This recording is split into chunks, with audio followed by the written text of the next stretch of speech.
Hey, everybody. Happy Wednesday. It is that time again, Wednesday Live. I'm going to give everybody just a moment to trickle in here.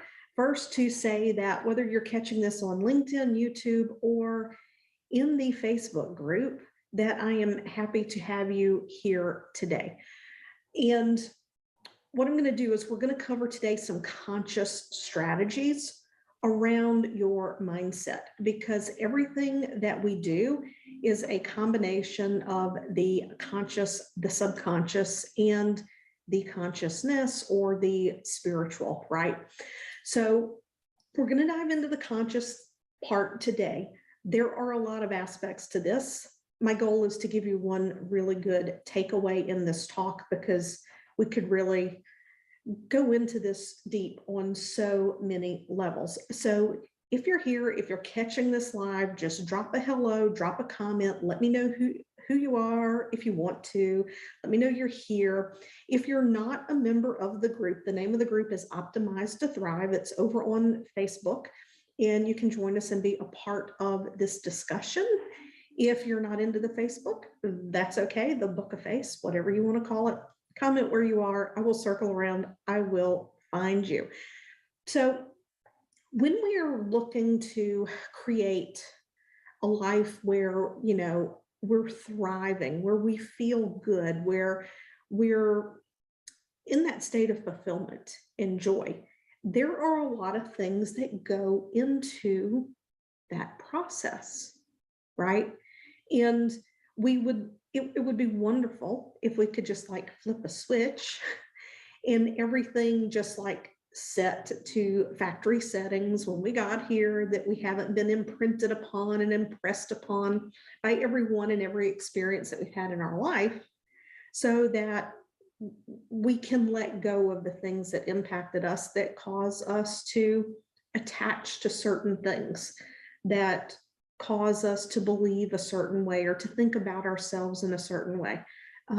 If that magic switch is invented, I hope I'm the one that invents it. And we'll just leave that at that.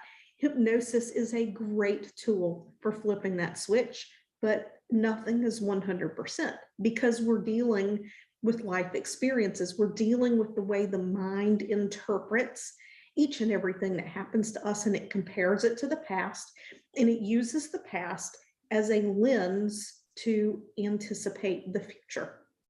And this is where the conscious mind comes in here.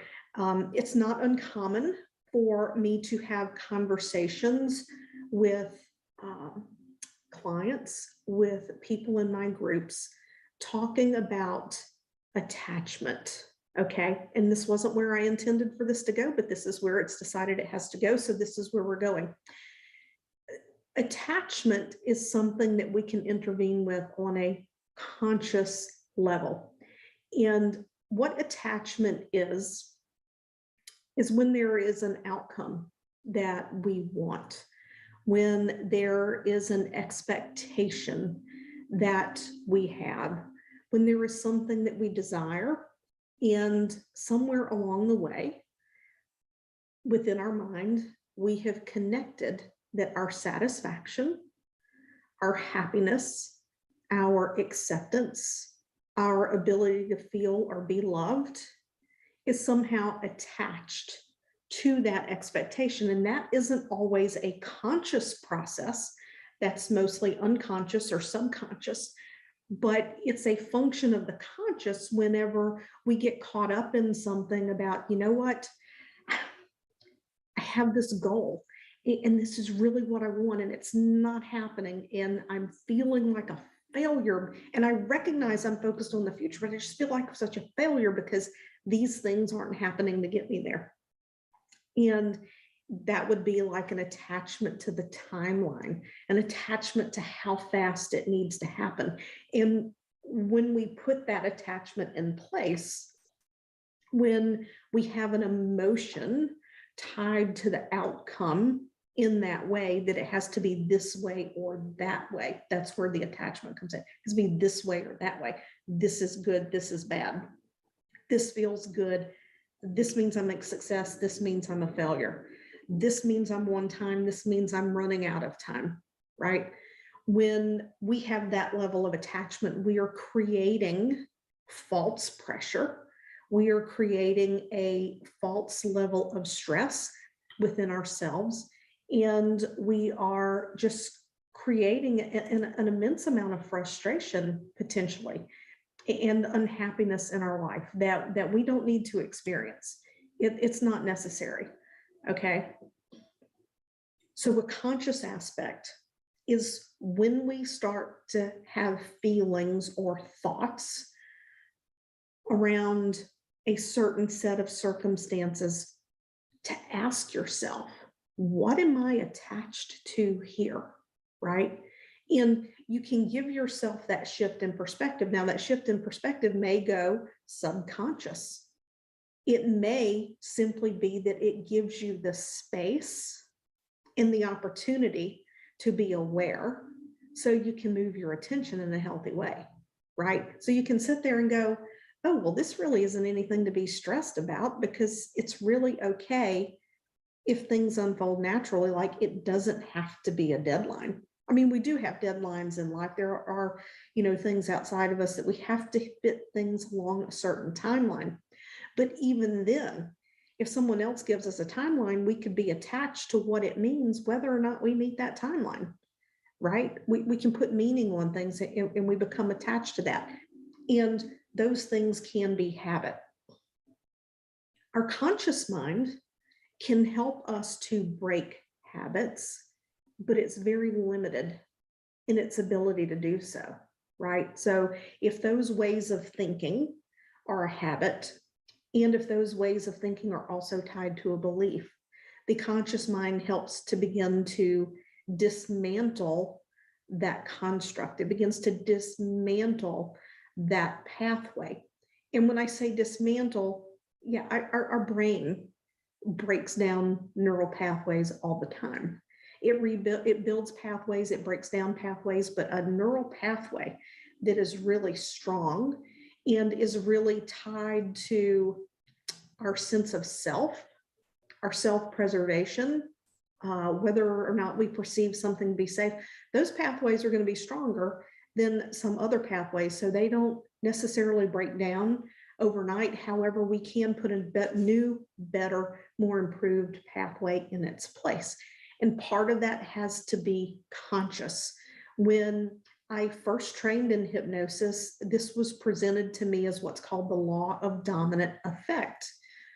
You can do subconscious work, you can meditate, you can do self-hypnosis, you can do affirmations, but if 90% of your waking time is spent beating yourself up, if it's spent talking negatively to yourself, the dominant effect is the negative, not the positive. And this is where conscious mind comes in. We have to develop that awareness so we can notice if things are a habit. Do I have a habit of talking to myself this way? Do I have a habit of tying whether or not I'm happy or satisfied or good enough to certain goals, to certain outcomes, right? When these things happen, that's when we have the opportunity to change our response rather than reacting. Almost all of us, and I mean, we still, to some degree, it takes a very, very aware person, and even a very aware person, we still slip back into habits. But most people run their life each and every day out of habit. Everything that they do is out of habit. And when we're running and we're operating out of habit, we're not being mindful of our thoughts. And I'll be honest, a couple of decades ago, the first time I heard of mindfulness, I was thinking meditation. When I heard mindfulness, I was thinking about being in silence, those types of things. But mindfulness is really minding your attention. Minding your attention. And when you are doing something that is a normal, everyday task, I don't know, I sit here and I go through connections on social media with people, right? People message me, I message them, we have conversations, we talk about what's going on in life, new opportunities coming up for them.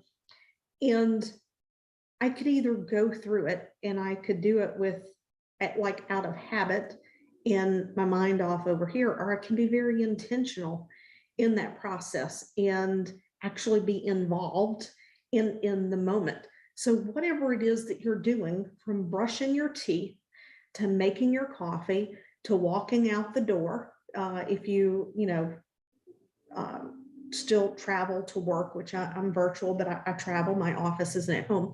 If you still travel to work, all of these things, you want your attention on what you're doing. You don't want your mind off future surfing, right? 2 weeks, 2 months, 2 years down the road while you're going about your day.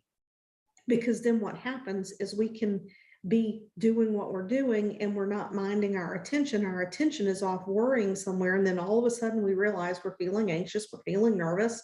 Where is this coming from? Why am I afraid? Why am I procrastinating? And it's just because we've let our mind run amok. So that awareness is so important in what it is that you're doing in your day-to-day life. I would be willing to bet you that if you've had moments where you are, I don't know, let's look at it this way. Have you ever had a moment where you're getting ready to go somewhere, things are looking great, and hey Jillian, you go to walk out the door. And as you're getting ready to walk out the door, you go to pick up your coffee mug. And when you reach for your coffee mug, you're busy, your mind's off over here somewhere, you reach for that coffee mug. When you reach for that coffee mug, you knock it over. You spill what's inside. I would be willing to bet you that almost 10 times out of 10, more than 9, but almost 10 times out of 10, your mind was off somewhere else and you hit that coffee mug and you knocked it over because your attention wasn't on what you were actually doing. Your attention wasn't on what you're actually doing, right? When we're driving down the highway and we space out when we're driving, our mind, our attention isn't on the drive. Our thoughts have gone off somewhere else, right? Our thoughts have gone off somewhere else. Now, sometimes we might not be thinking at all. We could just be in a really state of focused attention and we've tuned out the road. But many times people, they start having, rehearsing the conversation they're going to have with their boss for the day or whatever the case may be. And the mind just goes off somewhere. And then the next thing you know, it's like, oh crap, I ran that stop sign, right? So there are a lot of people who say that when we get in that state of focused attention and we're driving, right? Because a lot of times people say, oh, it's highway hypnosis, right? You may not necessarily be in a state of focused attention. Your mind might be worried so much that you're literally not paying attention to where you're going. There's no way to know unless you're there in that moment. If you're in that focused attention and you've just tuned out the extraneous noise around you, or if your mind is going off and you're rehearsing things and you're playing things out and you're activating your stress response and you're getting yourself revved up, right? Because worry is nothing more. It's nothing more than negative suggestion to yourself, right? See, when you get in these states and if you are focused and you're worrying, you're giving yourself negative suggestions. So personally, for me, I don't like it when I'm out driving and I find that I space like that because there have been times when I really just not been paying attention because I was worrying over something or I was working through something in my mind and I nearly ran a stop sign, right? So that's not necessarily hypnosis. And I'm gonna do a whole training on this. I've been diving into some current research on hypnosis and brainwave states, and I just have a whole lot to share with you on that. But you want your attention on your thoughts. Now, here's the part that really sucks, okay? I'm just going to be straight up honest with you. If you have a very strong habit of negative self-talk, if you have a very strong habit of speaking negatively to yourself, beating up on yourself that you have reinforced over the years because it became a habit, right? It became a habit. And now the mind has associated, well, when I talk to myself this way, I don't take the chances on the things that might run the risk of someone judging me or someone saying something negative about me. So this actually keeps me safe over here. It keeps me in the space. It's going to take work to break that habit. When something is pure habit, it takes repetition, repetition, repetition to break it. It can feel exhausting sometimes to stop the head trash that we can get into as humans. It's a part of who we are, right? This is why I often say we can't completely shut off the inner voice, but we can take the emotion out of it. The other thing we want to do is we want to decrease the frequency of it. We can really dial down. We can dial down the frequency of that voice, but it comes from paying attention. It comes from saying, stop it, right? You catch yourself saying, it's like, stop it. That is not true. Like, just go on. Let me carry on about my day and do your thing. Do you have to stop every single thought for that to be effective? No, not at all. You don't have to stop every single thought. I've had people tell me, it's like, this is just like so fucking exhausting. Like, I never realized how negative I was talking to myself. And now that I'm trying to stop it, it's like it's exhausting me. It's like every other thought every time I turn around, right? You don't have to catch every thought. If you catch 70% of the thoughts, you're doing good. It's that law of dominant effect. And then do whatever other techniques you're using, whether it's affirmations, scripting, those types of things, to continue to shift your thoughts to a more positive state. I think I shared it in the group. If not, I will pop it in here. I did a post on my personal feed on Facebook the other day talking about just a quick outline of the reticular activating system. This is a conscious mechanism that you can use to begin to shift your thoughts and your reality, to shift your thoughts and your emotions. And that is to tell your brain what it is that you desire. And if you talk to yourself out loud, it's even more effective because the reticular activating system, or the RAS, processes auditory input. So if you go and tell somebody, oh my God, I absolutely hate this. I'm so frustrated with myself. Sometimes I just dang near, I just want to give up on myself. You're saying those things out loud.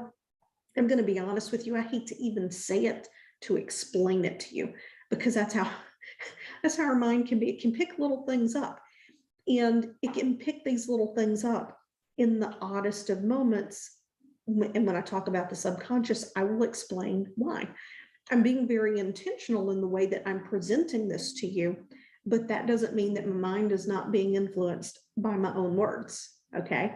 Because our words, the words that we say to ourselves in the privacy of our own mind, or just in our privacy to ourselves, those are the most important words we will ever hear. So we have a conscious choice around how we talk to ourselves. We have a conscious choice to tell ourselves, it's okay for me to feel my feelings, or no, you can't feel this. We're going to push this aside and we're going to ignore this. That is a conscious choice. And pushing your feelings away is a whole other thing. If you find that you have to manage your anger, if you have to manage your sadness, if you have to manage your fear, those are things that are based in the past, and you, through your conscious mind, can choose to sit and begin to do something about those things, or you can choose to ignore them.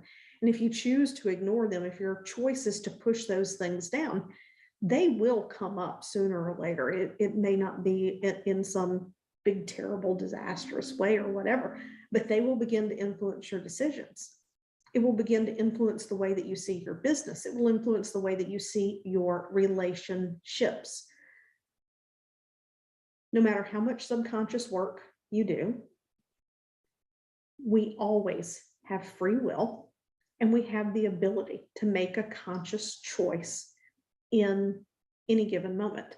I know many people that I took care of over the years in healthcare that their family members would say to me, especially as a nurse. They're like, oh my gosh, I don't know how to have a conversation with my mother, my father, my grandma, whatever. They were always such a positive person. And then this thing happened and like they've completely changed.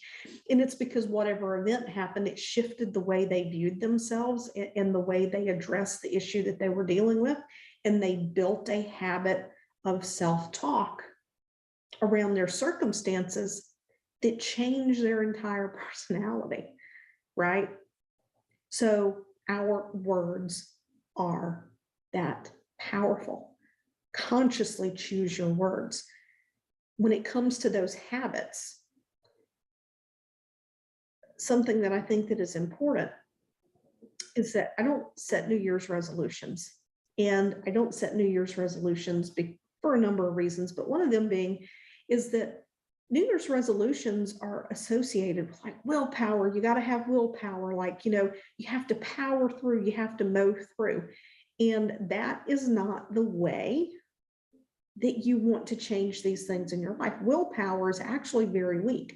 Willpower is like the battery on your cell phone. When you are having to consciously make the effort with every single choice to eat healthy, when you have to consciously make the effort with every single choice to drink water, right? When you have days where you have a lot going on, it's requiring a lot of your mental bandwidth. It's requiring your attention to get through the day, problems coming at you from different directions at work, maybe not your problems, but problems. People are coming to you for troubleshooting to deal with issue, that issue. Maybe you have a flat tire on the car. Your mind is wired to survive or thrive. And there's going to come a point where your brain literally says, I've had enough today. This is too much effort. We're going to take the well-grooved path home, right? So then you fall right at the end of the day, you fall into your habits, right? You might have a beer or a glass of wine when you were going to stop having alcohol with dinner, or maybe you end up having a dessert, or you choose to grab something fast on the go, knowing it's not as healthy, right? And those types of things impact in our business as well. And this is why I talk so much about identity. When you simply choose that new identity and you're like, you know what, this is who I am, this is what I'm doing, and this is where I'm going, and this is who I need to be to get there, you will see a radical shift because it's no longer about willpower. You've literally decided, I am this new person. And you recognize that new person is what's going to get you where you need to go. And it will also highlight for you things that you need to heal, things that you need to let go, things that you need to address. But because you know who you are now, it's like, oh, this isn't serving me anymore. It brings your awareness level up so that you can do that, so that you can create what you want, so that you can embody the identity. I remember when I first started learning about identity and I was thinking about, the successful person I wanted to be, I'm like, somebody who makes millions of dollars, I don't know what they think. I don't know how they act. I don't know what choices they're making every day. I didn't know. So what did I have to do? I had to go figure it out. I started following certain people. I'm like, okay, who are the people they follow? Who are their mentors? And I just started watching and listening for the common traits that these people all embody. And then I'm like, okay, so how do I take that? How do I take these character traits that they've embodied, and how do I do that in a way that is aligned with who I'm here to be? Because hard work, hustle, that is not in my vocabulary. Are there times when I have to be a heck of a lot more intentional action taker than others? Yes, absolutely. But it's the way I choose to look at that either makes it hustle and hard, or I have ease around it. It's all a mindset issue. It's a conscious choice there. That being said, I still have boundaries. No matter what's on my plate, I still have boundaries because my health comes first. I have to take care of myself first, because if I don't take care of myself first, then I'm not here for you. So these are all conscious aspects, conscious strategies. Your attention, your attention, your attention. That is the conscious strategy, because without your attention and your awareness, you're not ever going to be aware of the things that you can make the conscious decision to change. All right. So if you have any questions, if you're in the Facebook group, if you have any questions, pop it in the chat. Someone here says, yeah, I know the attachment to the timeline. Well, we can attach to so many different things and not realize it. I mean, there are moments where I find myself getting frustrated about something, and I will just kind of step back. I force myself to take a breather. And I step back and I'm like, what is really going on here? And then it's like, you got to be kidding me. Like, mind, you're doing this again. Mind, you're doing this again. Right. It's a dance. It's a dance. And when we love ourselves, we love our imperfections around this. Not that we want to hold on to the imperfections, but we can have an appreciation for the lessons that it brings us, because the lessons are helping us to grow. All right. Well, I'm opening up some time on my calendar next week for some 15-minute calls. So if you're wondering if you have a blind spot around attachments, a blind spot around awareness, if you just need to connect for a few minutes because you don't know what your next step is, you're not sure which way you're going, I want you to comment attachment below the video. Just comment attachment. I will reach out to you. I will share with you the link so that you can get on my calendar. I only have a limited number of spots because, you know, just like you, I don't have endless hours to the day, but just comment attachment. I will circle back around. I will get you a link so that you can get on my calendar for 15 minutes. And let's just see if you have a blind spot here that you can quickly move through on your own. Sometimes all we need is someone to kind of pull back the curtain. It's like, oh, okay, yeah, now I know where to focus my attention.